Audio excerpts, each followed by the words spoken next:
Hello everyone, my name is Astra Batul and welcome to Astra Batul Art Studio. In this video, I'll be teaching you how to make a realistic eye like this. Today I'll be showing you a complete step-by-step tutorial of construction of an eye from the scratch, and I'll be giving you all the requirements that you need. But before starting this video, I want to share a very interesting story with you all. When I was just a school girl, and I still remember I was, I think, in 8th or 7th class, and there was this amazing drawing teacher, art teacher in my school, and she one day just came to the class and she said that, oh, today we are going to learn how to make an eye. And I got very excited. I don't know why, but since childhood I have this habit of drawing eye unconsciously. I used to fill my notebooks with eyes everywhere. So my teacher just started to make these guidelines on the blackboard so she can actually show us how to make an eye with accurate proportions. And I just asked her if I can just draw it randomly without any grid or any guidelines. She said yes, I can. And then by the end of the class, when I just showed my drawing of an eye to her, she got so surprised to see my eye drawing back then that she actually asked me how did I do it. And this line was a big compliment for me back then. And that my art teacher, she was so sweet, she motivated me so much, and it has definitely helped me a lot for where I am today. I'll show you an amazing tips and tricks to make an eye. In this video, I'll be teaching you how to draw a realistic eye with pencil, but later on in my upcoming videos, I'll definitely teach you how to make a realistic eye with the help of oil paints or maybe acrylics. So if you're watching this video, don't forget to subscribe it so you can follow all my upcoming lessons. And there's this important fact that I want to inform you all here, which I was taught by my art teacher, is that in order to achieve a perfect painting, it's very important for us to first refine our drawing skills so we can get a painting with all its proportions on the point. So let's just begin this video, but first I want to take you through all the materials that we would be requiring to start this drawing. The first and the most important thing is obviously a sketchbook.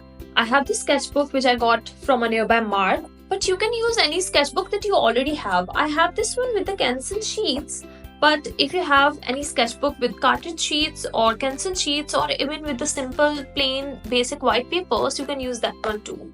It's an A4 size and I think this is pretty good to manage. I have another one with A5 size also with some Canson sheets. But if you don't have any sketchbook, you can just buy a basic sheet to practice on. The other material is obviously pencils. I don't have a full Faber-Castell set right now, but maybe later on I will buy it. But for now, I just have these two pencils that I'm going to use. I have this one called HP. It's an HP pencil. And the other one is just a basic pencil actually. But yeah, I think it's very important to be able to have command and control over your hand pressure rather than having just so many pencils, and it's very difficult sometimes to sort out and find the perfect pen. So I believe that if you have developed a good hand pressure, only just one pencil is enough. The other material is eraser. I also have this basic eraser and this sharpener and a scale for those who are not very much confident with their lines. Personally, I don't recommend using a scale, but for the start, I think it's okay. So let's get started. So the very first step is to create a pointy piece from the eraser so it can actually help us to create highlights. Now the first step is select the area of your drawing object. It's very important to first decide the area of your object because it's always so confusing where to start from. So I always do it. Now the second step is to draw a circle, not necessarily a perfect circle, but it could be just with some random lines. So don't worry, it's just going to act as a base for our drawing. Now the very third step is to make a diagonal line a little below the center of the circle. Make a very light diagonal line, something like this. Make sure your lines should be very light because these are just the guidelines. So now comes the important step in which you have to start drawing the curves of the eye following the diagonal line, something like this. You make the inner corner of the eye, you take it a little upwards, you just turn it into a horizontal line, but again you just incline it downwards, something like this. And then you have to make the lower eye line. In the beginning, you don't have to worry about your lines to be perfect. When I was a child, I used to make eye drawing something elliptical like this, and it's so funny because in real, eye is never like this. It always has further curves like these. But it can be another idea. Maybe you can just make a elliptical shape and you can start drawing the curves of eye from it. Something like this. Also here I want to mention that the eye shape varies from person to person, from men to women, and differs according to their emotions and the expressions. You can also take any reference photo of an eye, observe its lines, and then draw it. Now the step 5 is to draw upper eyelid. Following the lower eyelid, you can just draw another line parallel to the lower line. Like this. You can stop it here, or maybe you can just curve it upwards if you want to create any wrinkles. And once we're done with it, we have to remove all the construction lines that we drew earlier for our guidelines. And now you can sharpen the both upper eye lines. After that, we have to divide the area of the eye. And then in order to make an iris, we have to make few lines to actually decide its proportion.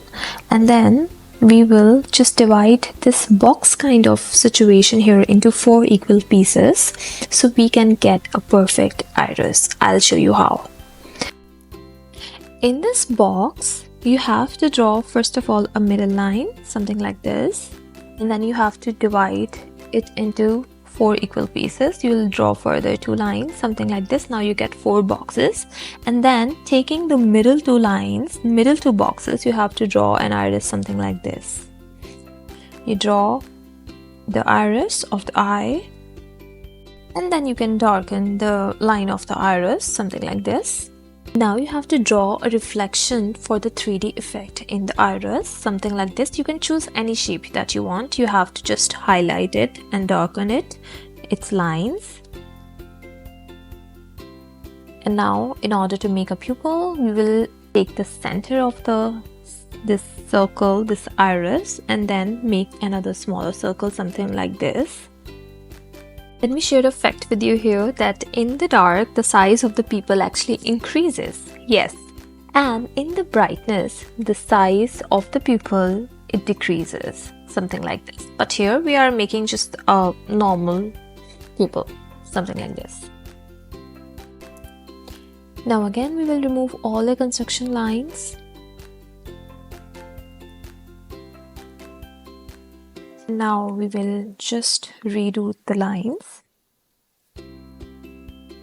And now the time is to put the details in the iris. So to put the details in the iris, what we have to do is we have to first make a wavy line, something like this, in the pupil, and then we have to darken the rest of the space very dark, but the wavy shape that we made, we have to make a little lighter than the dark shade, something like this. And then now you can just darken the line of the iris, and you have to start dissolving that line by doing a shading into the cornea part, something like this, so that it doesn't look like a comic character, but instead it looks real. This is how it's going to give a 3D effect if you start merging the line of the iris into the rest of the eye. Now it's part to shade the iris, something like this. You have to shade it diagonally. You'll start shading. We can maybe imagine a light source and create shadows according to that. Especially on the part of the eyelashes, we always have shadows falling. So we can make this part darker. For now, we are just working on the iris part, so we'll make it darker. And the edge of the iris, we'll make it darker too.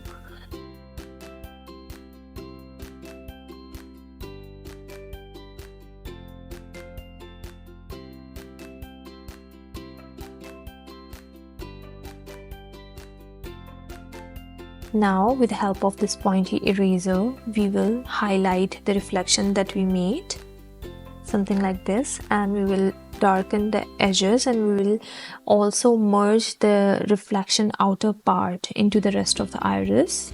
Something like this. We'll keep shading until we get the desired result. We'll start the shading from the edge so it starts to give the sphere shape. So the next step is to draw a ribbon-like structure around the pupil. I'll show you how. Something like this. You have to make a very random shape in the iris around the pupil, something like this. If you make it random, it will look like more real. And then you have to project some lines from the pupil, something like this. Now you'll start making these lines from the pupil outwards, like this. You just have to project the lines, something like this, and you'll make it in this ribbon-like structure that we made, something like this, all over the iris. Make it darker from the start, and maybe you can just make it lighter in the end. So now what we will do is we will darken these pointy peaks, these edges of the random structure that we made, something like this, to make it a more form.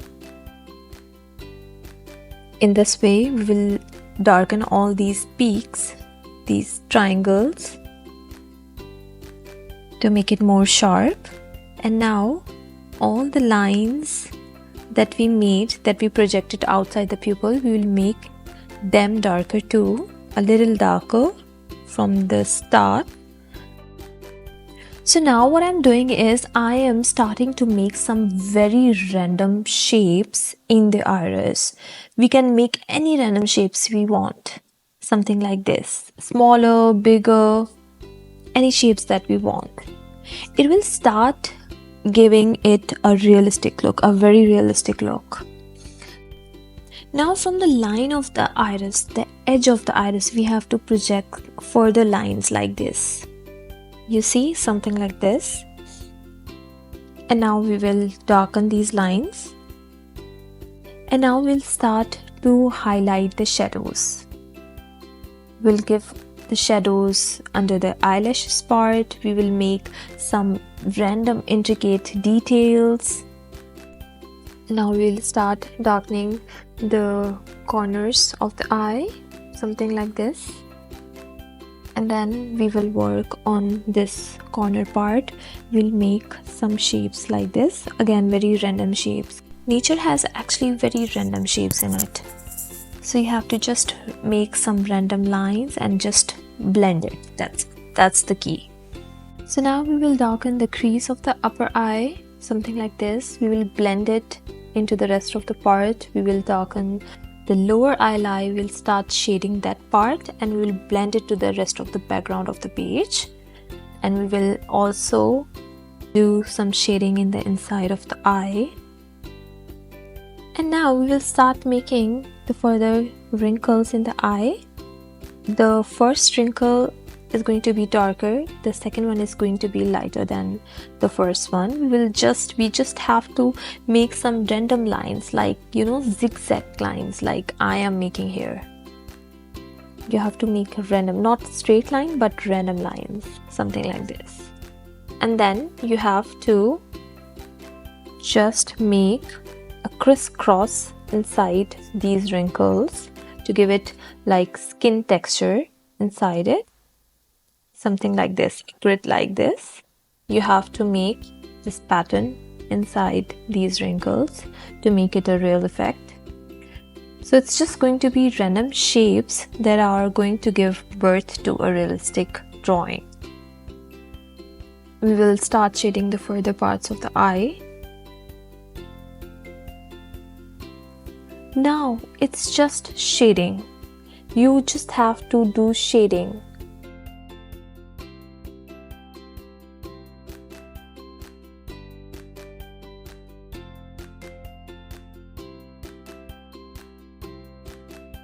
See here, after lots of shading, this is the result I have achieved. I'll do some further texturing in the eye, like in the start of the inner corner. You can make further some wrinkles and some textures, some pore shapes. Your pencil should be sharp for this scenario. Now I'll take a tissue, and with the help of the tissue paper, I will start blending with a very light hand. I have to blend the entire drawing. And now I'll take this another pencil which is a bit darker than the HB pencil, and I'll start darkening the parts. So it's just going to be contrast and the highlights. I'll just darken all the parts that I want, not all the parts, but just the parts that are going to be the darkest in the eye, like the iris line, the pupil line, and then with darkening that, I'm just blending it. Now it's turn for the eyelashes.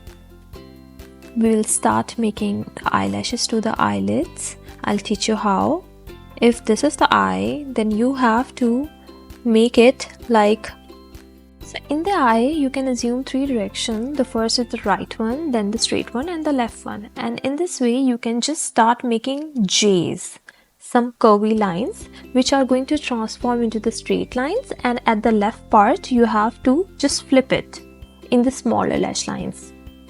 Like with any dark pencil, you have to make direction to that way, something like this, the curves. Now we'll start making the eyelashes. We'll make some dark dots and then we will proceed.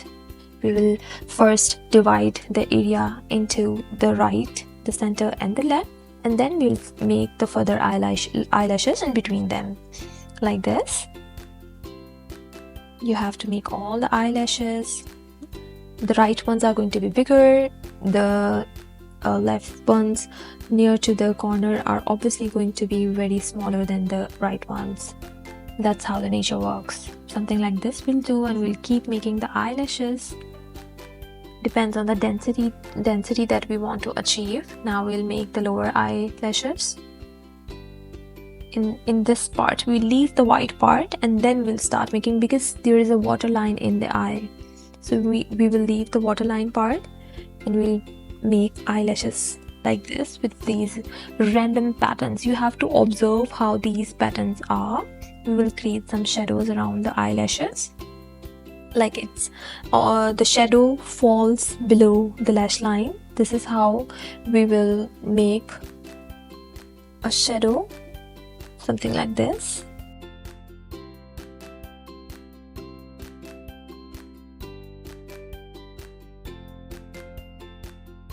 So now we will make the shadows of the lashes.